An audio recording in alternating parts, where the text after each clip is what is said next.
Ayaw maniwala ni Rigor sa mga sinabi ni Marites sa kanya dahil para sa kanya ay ito'y kasinungalingan.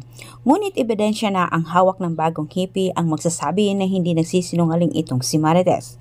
Napalaya na itong si Marites at dumating siya sa mansyon. Masama ang kanyang loob kay Rigor at David dahil siya ang pinalabas ni Rigor na masama.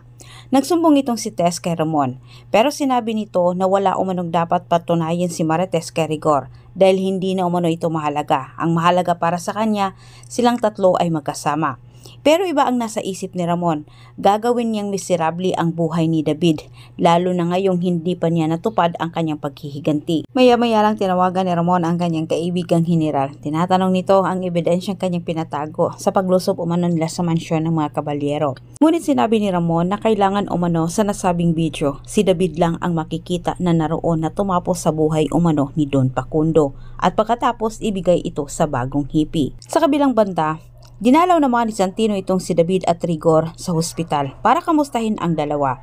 Ngunit sa puntong ito ay muli namang nilason ni Rigor ang isip ni Santino. Pinaniwala nila itong si Santino sa pinaniwalaang masama ni Rigor patungkol ito kay Marites. Lalaki umano ni Marites itong si Ramon Montenegro. Tilang taghatid naman ang masamang balita itong si Mando.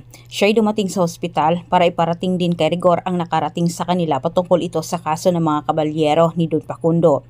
Sinabi ni Mando na natukoy na umano nila kung sino ang pumatay sa mga kabalyero, sabay sabi sa pangalan ni David. Kunwaring nagulat itong si David at umaarte. Pero sinabi ni Mando na matibay umano ang ebidensyang nakarating sa kanila. Nakita sa nasabing video na si David nga ang tumapos sa buhay ni Don Facundo.